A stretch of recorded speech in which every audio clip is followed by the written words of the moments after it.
guys, welcome to the channel. For those that don't know, my name is Alina Smith. I'm a writer and producer for projects like Sun Mi, Chang'e, ITZY, Red Velvet, Fall Out Boy, Betty Who, and many others. And on this channel, we discuss all things songwriting and music production. So if you're not subscribed yet, make sure you hit that subscribe button down below. All right, so today we're gonna do a walkthrough of a track I did a while back.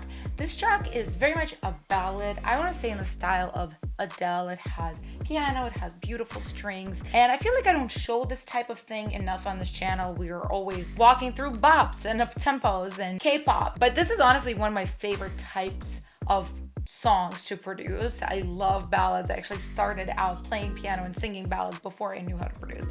So this is very near and dear to my heart. Now this song is called I Breathe. It's by an artist whose name is Sones. She wrote the song. I didn't write it. I just did the track production. So I'm really excited to show it to you guys, and without further ado, let's just hop straight into it.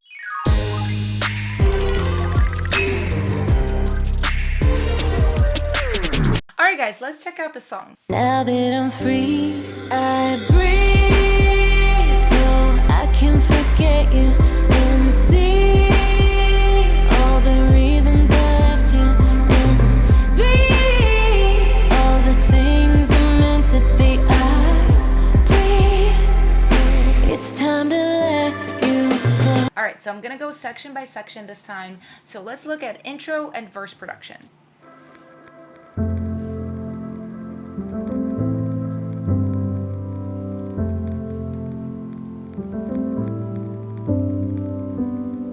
I thought that we were meant to be,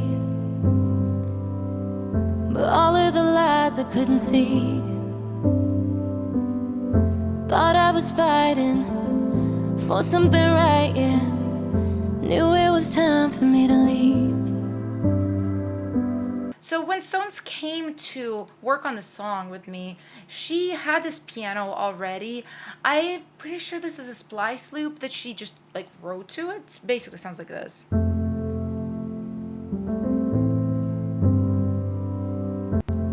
So I really liked what it sounded like, so I used it. You know, I don't use it throughout the song. As you can see, there's a few moments that it isn't there, but it is pretty present.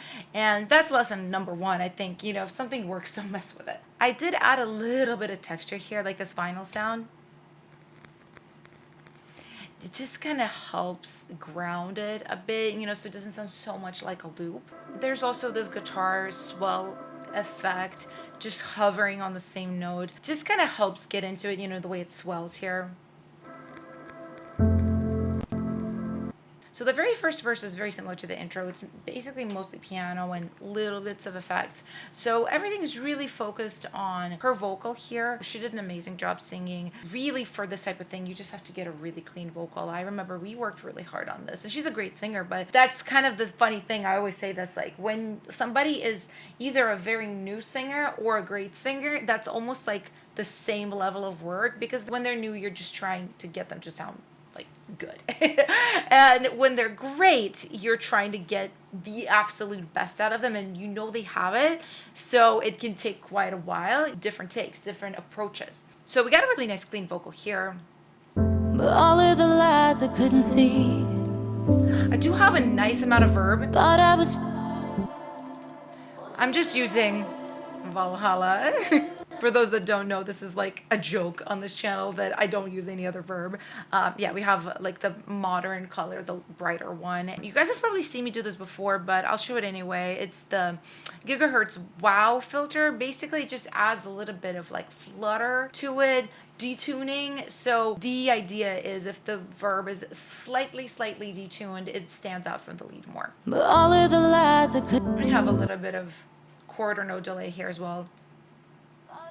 It's quite dry because there's so much verb. You know, you don't need like one of those really wet delays. Funny how things align. So now in this next part of the verse, we are slowly introducing one more part. There's one more piano that comes in.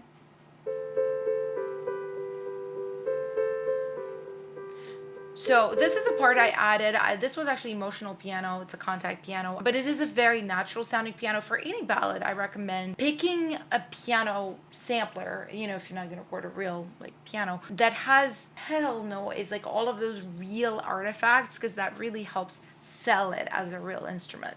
So and that's pretty much it for the first verse. Like really, it's piano and vocals and a couple little other things. But now let's jump to verse 2.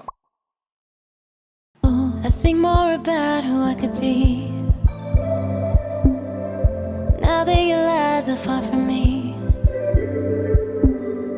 Now I'm fighting for something right, yeah. Finally living life for me. So we are adding some progressive elements now. Obviously there's a kick being added. The reason I chose this kick, it almost sounds like a heartbeat, right? And I wanted something very small. I didn't want a giant hip hop or dance kick that like comes in and blows your ears out. I really wanted this to be subtle, and this is like such an obvious trick, but when I want something subtle, I literally type subtle into whatever search, ADSR or Splice, wherever I'm at looking for samples. I type in subtle, and usually everything you find is like what you need for that type of thing. So now I want to take a look at this element right here, this one. So what this is, it's a sonar sound. It's a pitched, like tonal sonar sound, pitched down an octave, because this is the original. And then I just grabbed it and put it down an octave.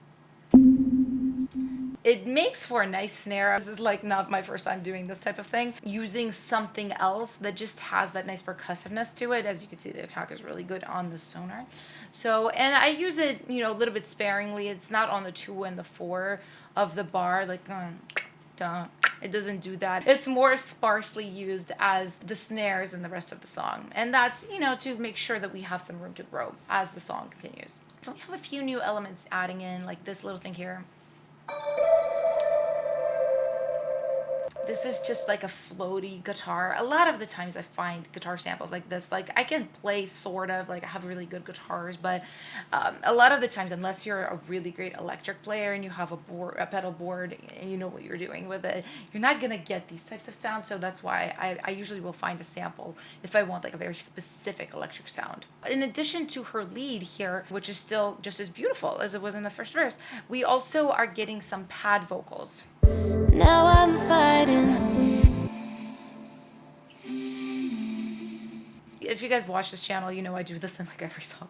I love to do ooh, like paddy things with a lot of air, and this is very much performance. Like you can't do this in post. The singer has to sing with an airy performance. And then to enhance that, I add some verb, and then I also add some EQ in the top range to really like pull up the air. Texturally, this really works well with a nice clean lead in the middle. Funny how things align in a matter of time.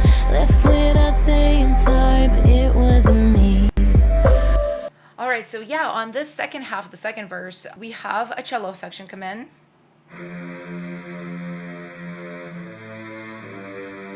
I'm gonna guess this is Spitfire cello. That's one of the only cello instruments I use, you know, that I invested in. It is pretty good. It is pretty close to the real thing, you know. I like to layer strings up with several instruments, but this time around, I just use the cellos from there. Yeah, we also have some other strings, pizzicato, violas, I want to say. We do have an 808 come in. Sublab. Let's see, what preset is it going to be? 808 NASCAR. You know it. I've used this preset in the last year like 70 times. I'm not even joking. So many songs. So, and then we have a snare come in now on 2 and 4, you know, to really help kind of hype up the rhythm, like grow the feeling of the song. This is a fun sample too. See, look, subtle. I looked for subtle and I found this snare. And we have a different kick come in. So now this is more of like a full-on hip-hop kick. You can use different types of things. Obviously for a ballad, you can use like an acoustic kick. Just really depends. I wanted something more modern. That's why I use an 808 and a hip-hop kick. But a lot of choices really, depending on what you want. Vocally, we get doubles now, which we didn't have in the verses before. Funny how things align in a matter of time. Left with. And if you pay attention, she's singing very airily again, just to create more of that texture so her lead is nice and clean in the middle. And then we have some verb throws as well.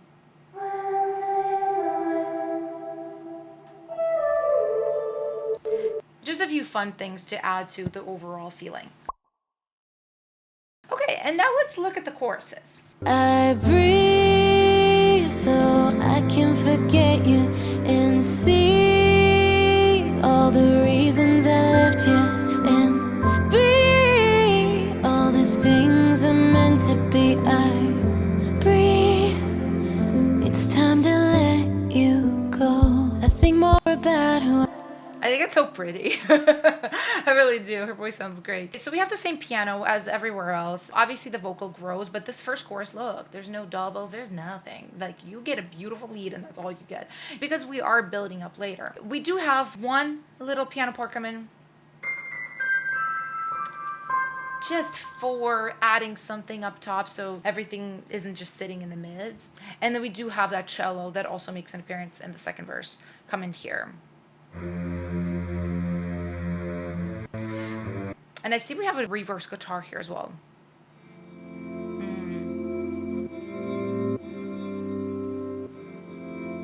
I love that. This is actually from a contact instrument. I didn't play that. It's tasty.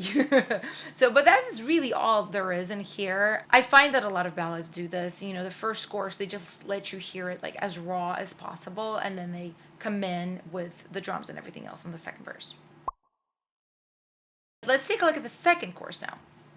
I'm free, I breathe so I can forget you and see all the reasons I left you and be all the things I'm meant to be. I breathe. It's time to let you go. Couldn't wait for you. I want to say I was inspired by Love Me Like You Do, Ellie Goulding, for this pretty heavily. You know, it's a very similar drum pattern to that. And just sort of the idea behind this is very cinematic, right? The drums I chose, everything leans that way. If you look at the snare, it almost sounds like something you'd hear in an orchestra. It's got a lot of verb on it. We have a lot more string arranging going on. All these different pizzicato strings. We have an orchestral crash and a swell. It's actually strengthened by one more orchestral crash. Yeah, we have more strings. I'm gonna guess this is a pad. I don't remember. Yeah. And then we have this part as well come in.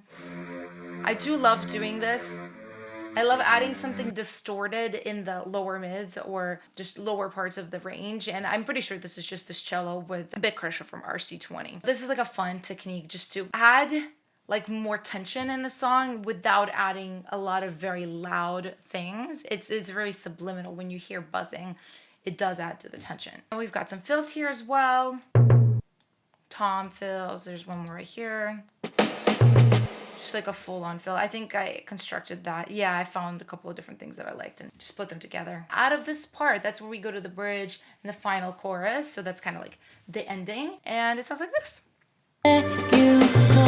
Couldn't wait for you to jump right in. I just wanted you to be mine and don't blame myself for that. It's time to let you go.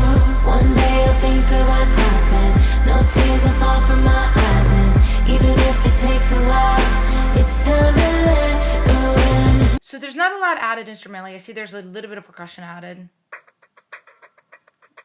And these kind of bit crushed hats. I think the thing that makes this sound a lot bigger than the session before is the vocal production. I'm actually gonna mute the track for a second and just let's listen to this a cappella.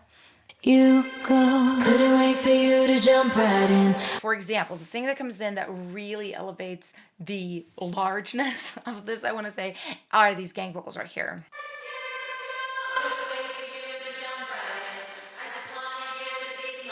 So as you can see, there's quite a few parts, and this is both me and Sonia singing at the same time. I do this technique quite a bit. You stand far away from the mic. You can be like this far from the mic. And it's nice when you have more than one singer. If you have three, you can make it sound like a choir. If you have two, you can definitely create that large group effect. And even with one, if you sing in different voices, you know, one more nasally, one a little bit higher pitched, one a little bit more like hooty. There's a lot you can do, but it definitely helps if you have more than one singer. So we have the gang. Obviously, we have these airy pads coming on the second half.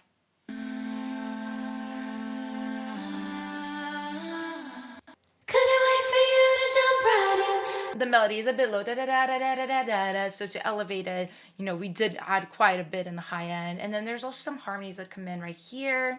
One day I'll think of our time spent, no tears will fall from my eyes, and that's what really helps elevate it. Sometimes you don't even need a lot of instrumental production, it's just vocals. Alright guys, and that is pretty much it. That's the song. If you have any questions, make sure you put them in the comment box down below. I will answer. And if you're not subscribed yet, make sure you hit that subscribe button and turn on your post notifications so you don't miss any new videos from me. And on that note, I'm gonna go, so have an amazing day, and I'll see you guys next time. Bye!